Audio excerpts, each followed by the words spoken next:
Hello crafty friends, it's Jess from jesscrafts.com and today I'm here with another 6x8 one-sheet wonder. This will allow you to take a 6x8 piece of pattern paper and cut it so that you can make two A2 size cards with no scraps. All of my one-sheet wonders make cards with no scraps, but sometimes they're slimline cards or 5x7s or A2s, and sometimes it's 6x6 paper and sometimes it's 12x12. And I just try to make lots of different sizes so that everyone has something that they need, because I just really enjoy working with pattern paper and providing templates that inspire you to really get to crafting. I think there's a lot of fun products out there all the time, and I really enjoy picking up new products and that kind of thing, but I want my videos to focus on like something that's going to be able to, give you a card project to do today. Just follow these simple directions. So hopefully you have some supplies in your stash that will work out well for this. I'm going to use two pieces of pattern paper because this particular 6x8 paper pad has these 3x4 cut aparts. And so I want to take advantage of them. I wanted to make a sketch that intentionally used a 3x4 piece of paper because I know a lot of these 6x8 collections have these 3x4s. I show you in the template how to cut a single sheet of paper though, because that is the nature of a one sheet wonder. There should only be one sheet, but today I'll use two and I'll show you how you can do the same thing. I'm basically going to cut all the 3x4s out of one sheet, and then you'll see that the sketch includes a lot of triangles, and I'm going to cut all of the triangles from the top half of the template out of this other sheet of pattern paper. So one of the reasons I picked this gray pattern paper, besides that I liked it, is that the other side has a lighter color. And so I knew I would be able to show you a little bit more easily on camera how to do the next part of the process here. I want to cut these triangles.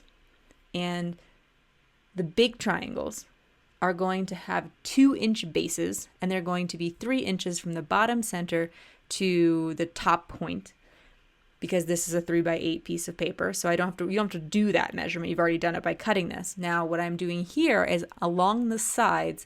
At first I marked every 2 inches, but then I realized that didn't make sense because I'm going to alternate the sides of the triangle. So what you want to do on your 3x8 piece of paper is then mark every inch. This is super easy here on my Altenew grid mat because every one of those big boxes is an inch. And then there's little 1/4 inches.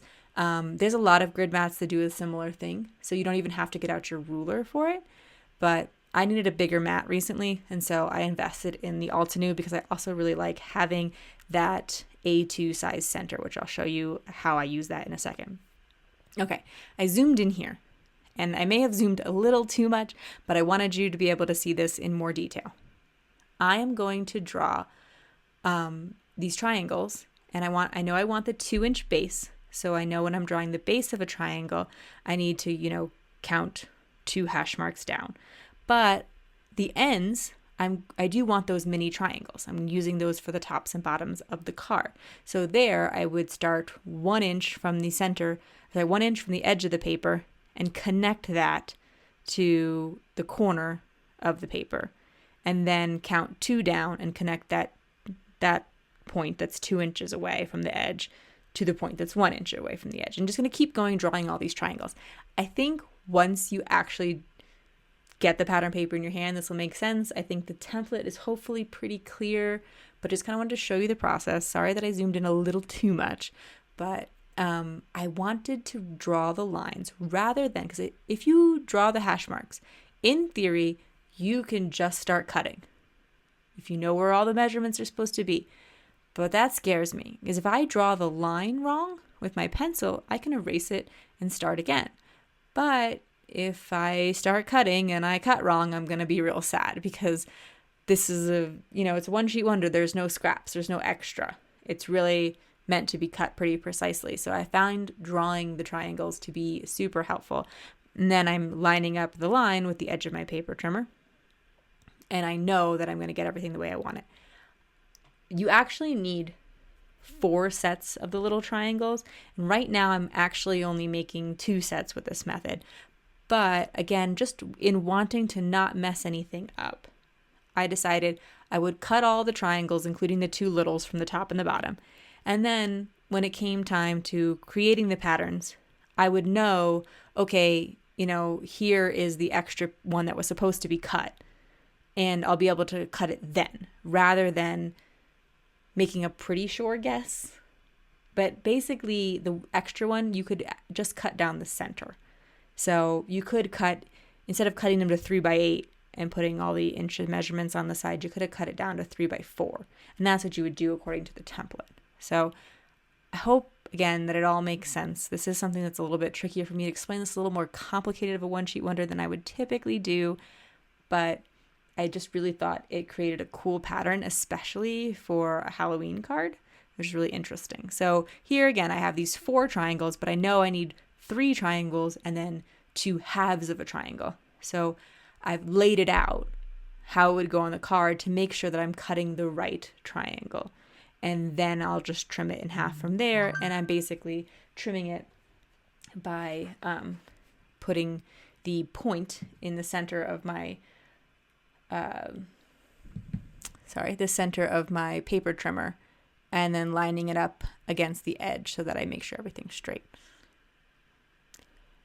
I decided not to mat the triangles. It is really tricky to come up with mats for triangles and be really precise with the measurements. Plus, it takes up a lot more room, and I really like the way the pattern paper looked butted up against the edge, but I did decide to mat the 3x4 cards, so you'll see that.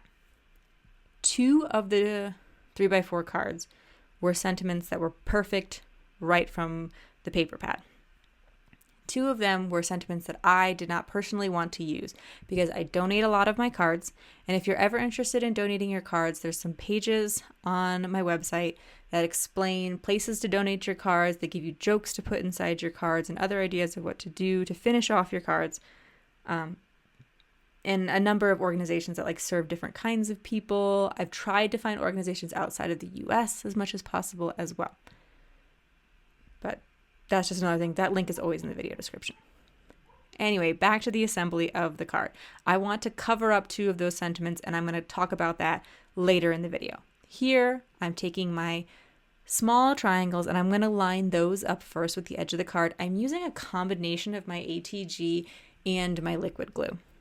I think the liquid glue alone would be totally fine for this, but the reason I didn't do just the liquid glue is when you put down a piece of paper with liquid glue, it's nice because you can kind of wiggle it around a little bit before you place it. However, sometimes when you're wiggling it around like that, you're leaving little trails of glue on your cardstock. So I only wanted the liquid glue where I needed it, and therefore I only put it at the very tips where it was hard to get my ATG tape onto that very narrow tip at the edge. I am using my Altenew mat here to full effect. I recently had to upgrade to a larger mat just for my camera setup, and it's actually really nice to just have a larger surface to work on, but that is why I replaced my mat, if anyone has kind of noticed that change. But I went with the Altenew mat because it does have those A2 size cards in the center, and you could totally tape off or draw your own version of those on any grid mat. But again, since I was upgrading, I did a sort of treat myself moment and went with the one that had that all ready to go. It does have, the other side has centimeters in the metric measurements, and it has the same thing in the center with the A2 size cards. So that's pretty cool if you need that other choice. So I've used it to help me make sure that my rectangles are centered. My triangles are centered. And I put down the single one, and then I put down the doubles because I wanted to make sure they were centered around the single one because it was easier to center one than try to evenly space 2. Okay, I want to talk about how I'm going to change these sentiments. I did this once already in the 6x8 series, and this first one is the easy way. If you have a small sentiment, you can just cover it up with a banner. Easy peasy. I picked a banner that was wide enough to cover the sentiment, and what's nice is that you can just kind of hold the die up to it and you'll pretty much know if it's going to be big enough. And then I went to my MFT sentiment stamp, the Itty Bitty Boos, because it just includes a whole bunch of Halloween sentiments, so I don't have to overthink it. There's going to be a sentiment. I don't have to go to my Halloween stamps and find one that's small enough or that maybe matches or whatever, just having a whole bunch of Halloween sentiments together is actually really nice. I wasn't sure if I would genuinely appreciate having a sentiment only set, but so far I've really liked it, especially a small one like that. I stamped the Halloween hello. I stamped it with my MISTI to make sure that everything was straight, and I also used my sentiment template.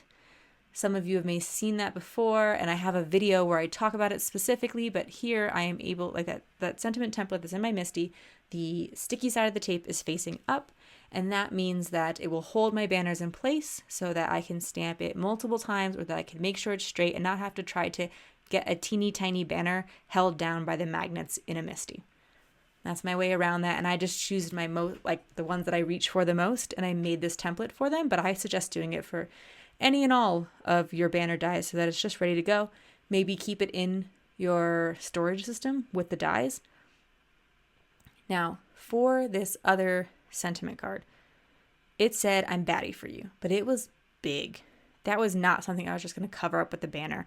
And I was a little bit like, what am I going to do? Am I just going to leave it? Like, I'm just going to be okay with the sentiment? But I realized I could put a piece of black cardstock through the center, and the bats on the top would still show through, and the stars. And so it would look kind of like there was a pattern paper behind it. And then I could add this sentiment over top. So I've cut a black rectangle to the right size, covered the sentiment.